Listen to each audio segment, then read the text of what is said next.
So I just saw Sonic the Hedgehog 2, Rise of Robotnik, and it's fine.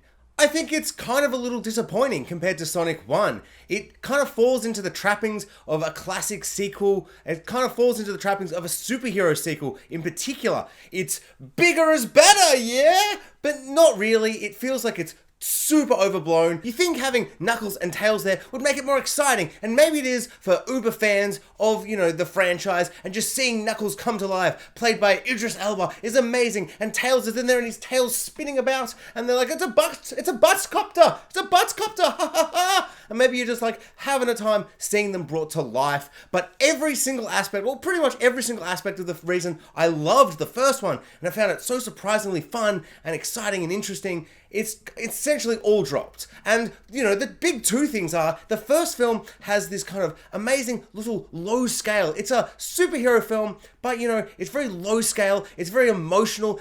Sonic, he's just lost and he's alone and he's lonely. And he just wants to have a family. And then James Marsden comes along and they bond, they have a friendship. It's like a little road trip story as they try and get to San Francisco. And all they need to do is get there and get a pile of coins, essentially, from a rooftop. And then Mr. Robotnik's like, I want your power to be more powerful, and he's just a classic evil guy, but it's just Jim Carrey chewing scenery and all that kind of stuff. And then we have this beautiful little arc with Sonic and James Marsden, and it's just their friendship that makes the film. And then on top of that, it's just a Flash movie. He's just running really quickly, and he's doing slow-mo scenes, and he's running, he's lightning behind him, and blue energy, and it just looks amazing. It's just a little Flash movie for kids, but also for adults, like that kind of stuff. And it's really, really fun. There's so many scenes that are just the Flash doing Flash stuff, and he's running out, but he's a little blue hedgehog, and it's great.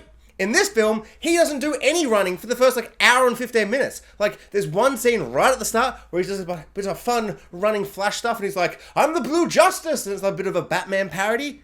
But after that, nothing for over an hour. And it's so annoying. There are so many scenes. Every scene, in fact, every single scene, Sonic, I was about to call him Flash, but Sonic could run really quickly to solve it, but because Tails is here, he's like, Tails, get us out of there with your clever tail, or, your mechanical stuff, your robot engineering. He's kind of the tech guy. Because in this one, Sonic's the fast leader, and we've got the tech guy, Tails, and then Knuckles is the big brawler, and he's like, I'm angry, but by the end of it, I'll probably be a good guy. And that's what happens, because of course that's what happens.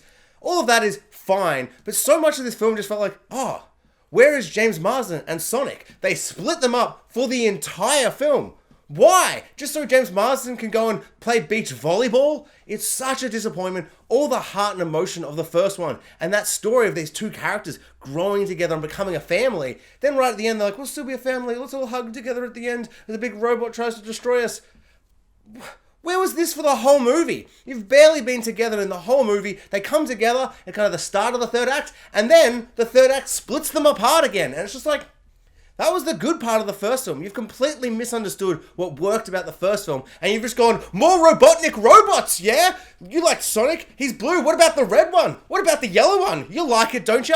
No, why don't you characterize them good and not just make them cliches? Now, it's become clear to me that I am getting quite agitated and emotional and, very it's just a Sonic movie. I should really get over it. But I just rewatched Sonic 1, and it's a little gem masterpiece of a movie. It's beautiful. I find it so charming and fun. Just even the sequence right at the start where he sees the little turtle and he's just so slow and he's like, turtle, buddy, old buddy boy, turtle man.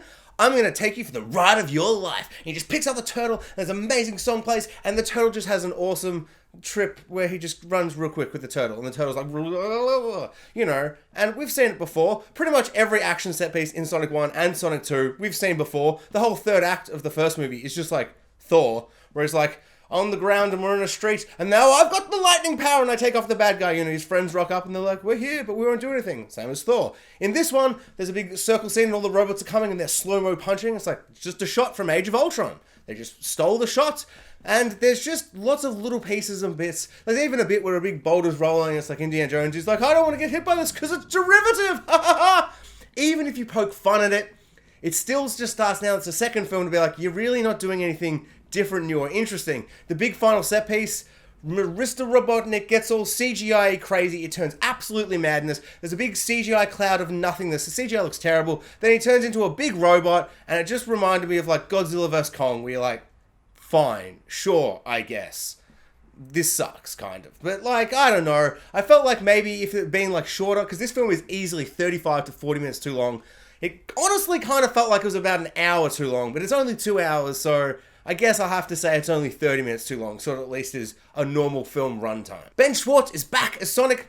Of course he is. He's great, but I don't think the material is as good this time. I still find like him doing his Sonic, you know, he's like quick, fast talking, he's better than Idris Elba and, sorry, whoever's playing Tails. Wasn't someone I recognized. They were both just there. They're fine. Their characters just felt really like, you like Tails, right? And I'm like, I guess so. Well, not really, but sure. Just put him in.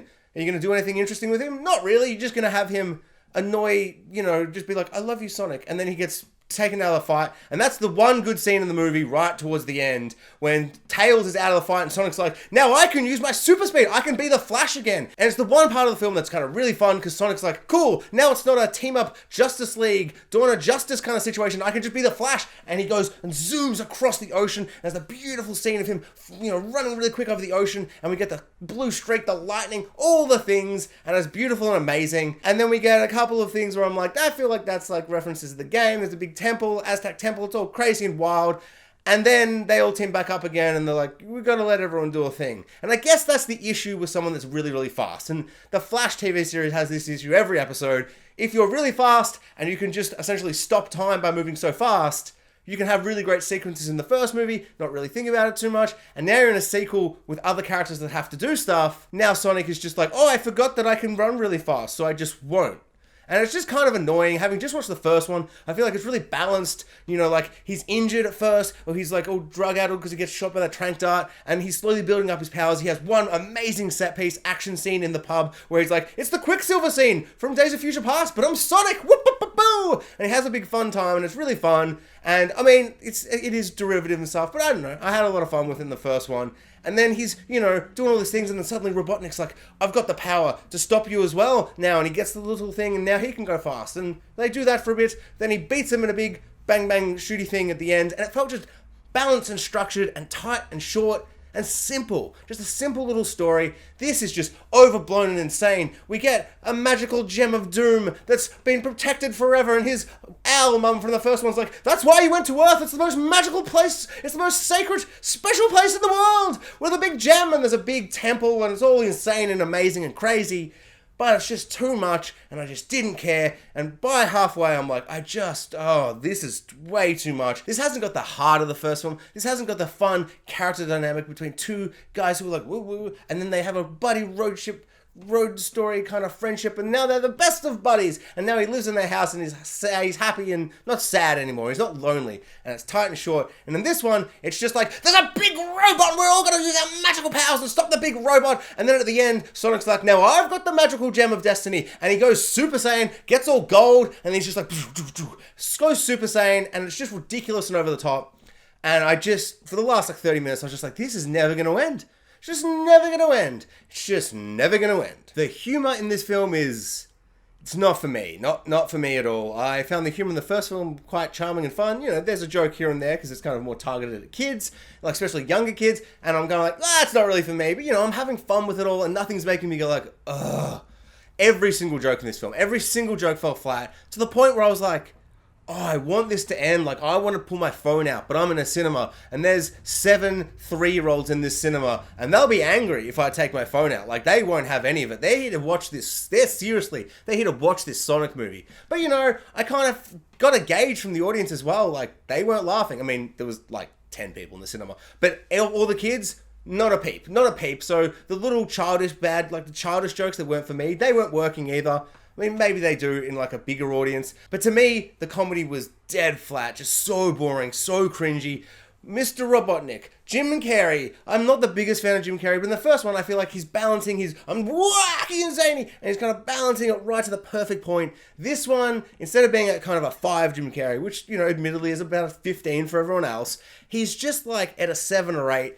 and it's just a bit too much. I think it doesn't work, but I also think the story doesn't really work as well. Like, there's just, I mean, actually, you know, Robotnik's got the best part of the film. The only aspect of this film that I thought was significantly better than the first film was his mustache. It is big, it's thick, it's insane. It's like, it's glorious. I loved it. Every time he's like, look at my stash, I've got a new stash, baby! I was like, I appreciate that. If I had a stash that big, I'd be running about all the place, just being like, look at my stash. And at one point, a big Tomb Raider kind of Indiana Jones swinging pendulum of doom almost chops it off, and he's like, not the stash. And that was kind of the most emotion I had, was the idea that we'd be losing that stash to a Indiana Jones temple trap of some kind. So, you know, that speaks to the level of the film, but it also kind of just speaks to the magnificence of the mustache, you know, so it's a bit of both. But yeah, overall, I was like quite disappointed in this.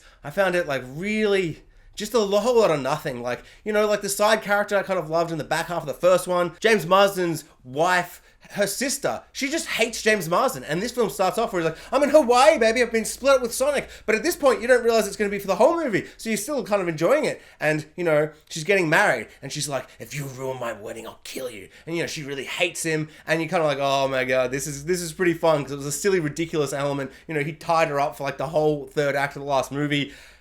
And then it goes nowhere. She gets betrayed at her wedding, the most preposterous scene. We've got that guy from CSI Las Vegas or New York, or I don't know, one of those ones where they're like, we gotta stop murderers and serial killers and monsters, and we're all criminal. It's Criminal Minds. I think it's Criminal Minds. He's one of the minds behind Criminal Minds in the show, or whatever. I think he's the bang bang shooty one, not the mind. It doesn't matter. He's in it. He's like, I'm a cop, but actually I love you. And she's like, I'm Bridezilla. Blah! Like, that whole sequence just feels completely out of place. It's like, this is a Sonic movie. Most of it is 3 CGI creatures with different colors running about in CGI landscapes, and then it just cuts back to this wedding that's gone awry because, like, he's like a special forces guy or whatever. He's like he's a secrets cop undercover or whatever, and she's like trying to run him down in like a I don't know, like a golf cart or something. I don't know. I've already forgotten. It's just so much film, but then it feels like there's nothing there. The last big set piece is just a giant big robot. He's like, it's a big robot, it's Power Rangers. Roar!